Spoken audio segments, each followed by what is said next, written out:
there does seem to be real good momentum heading into the general election. I think that Donald Trump's going to do excellent in the CNN debate. I think that things are going to solidify. And I think that Donald Trump could win 100 electoral votes.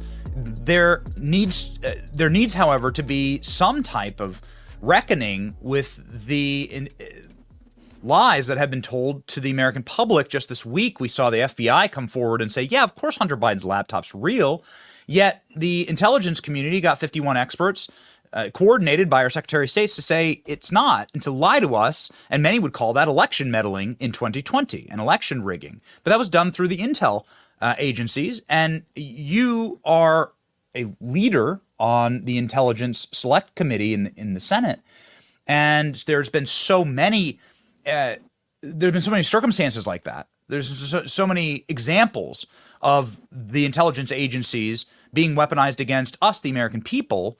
Could you speak to the broader? Could you just speak quickly to what can and should happen in the lead up to the election, and then perhaps afterwards for reform? Okay, a couple, and it's actually worse than that. Okay, actually, the intelligence community, the actual official intelligence community at that time, was run by John Ratcliffe, and they basically came out and said, "I don't know what these people are talking about."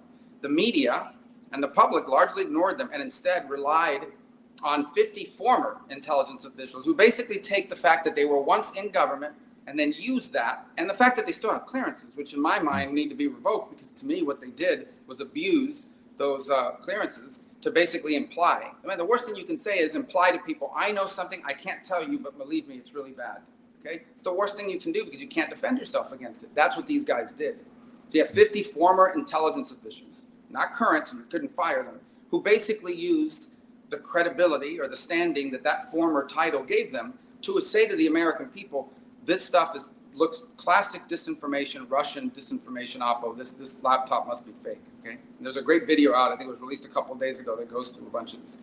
The worst part about it, however, is that on the basis of these formers, despite the official DNI, the one who was in office at the time, saying this is not true, the media, Twitter, Facebook, and others as well, decided to black the story out.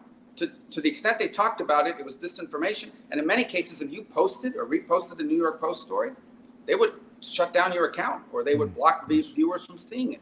So there was an active effort to keep that information from becoming widespread in the minds of Americans. And to the extent that it leaked out, it was defined on the basis of these experts. So it's even worse because they basically said, we believe the formers, not the current, because the current work for Trump and they're liars. I make this point everywhere. I don't know, because unfortunately, in America, people have a First Amendment right to say things that aren't true in the political sphere. They do it all the time. But I did this in a public hearing the other day. I do it all the time in our closed hearings. I tell the intelligence agencies repeatedly, the biggest threat to our intelligence agencies is the loss of credibility in the minds of a substantial percentage of Americans because of the actions of people that leave the agencies, go out and become political activists by abusing their title. Clapper, Brennan, all these guys that are there and then they leave and lower level people and then they abuse it. They go out and abuse it. And so now everybody, believes. And you know who it's really unfair to as well? These people, operators that are out there all over the world working at these agencies and embassies and tough places doing work, they don't care about any of this. This is not their thing. They're out there, like in many cases, frustrated they're not allowed to do more because they want to protect us against our enemies. But there's another group of people that sort of rise to the leadership of these agencies, in many cases appointed, they're not even career, who are thinking to themselves, I need to be popular among the right group of people so that when I leave, I'll get put on a corporate board. I'll be asked to be on the faculty somewhere and teach. I can monetize my years of service. And one of the things that gets you entry into that club nowadays is to be anti-Trump and to say he's going to be a dictator, he's a threat, he's a Russian asset. So it's very damaging. Very, very damaging what they did, apart from being outrageous. And yes, I think that collusion between these formers, who were liars, and the media to keep that story from the American people in the month preceding the election interfered and influenced the outcome of the election. If that story had been widespread, I think you could argue thousands and thousands of people would have voted very differently.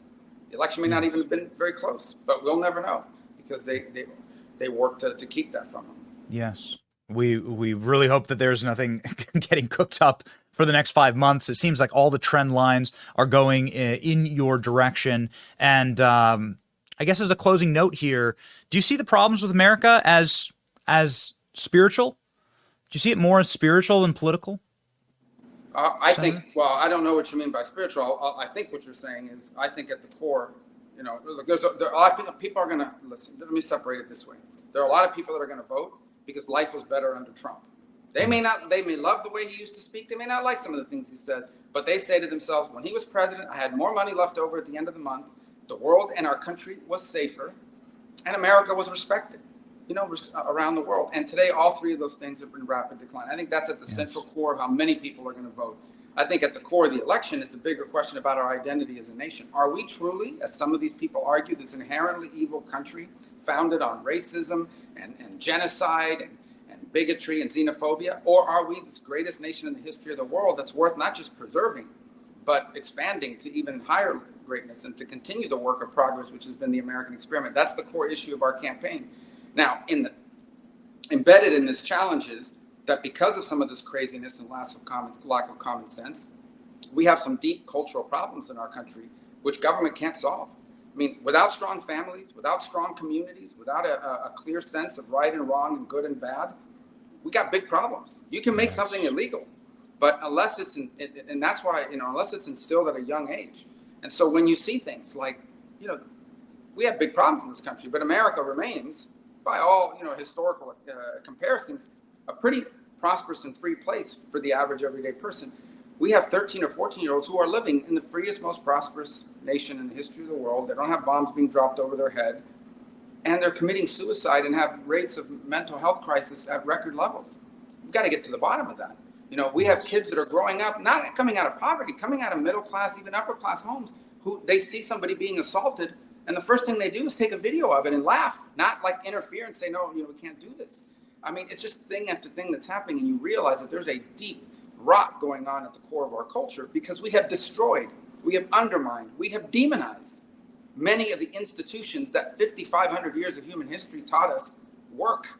Family is important. Morality is important. We're not going to tell you what faith to belong to, but a faith that teaches you that human life has dignity and that you should respect other people and to care for the poor and the less fortunate and be compassionate and be forgiving and love your neighbor like yourself. These are positive. Why wouldn't we want movements like that influencing our culture and society? And instead, we've demonized them. So there's a lot to unpack there, and much of it is not the work of government, but it certainly sets the tone for some of this. And when government is waging war on those institutions, it makes it harder to cure that disease within the spirit of America. Not easier. What a perfect answer. It rings like a bell. Senator, thank you so much for your time in this program. Thank you so much for your stalwart defense of American principles and for your vision of this country that so many have seemingly lost. And I think it'll be very inspiring next couple months. And we look forward to seeing you at convention. Thank you. Good talking. All right. Godspeed, Senator.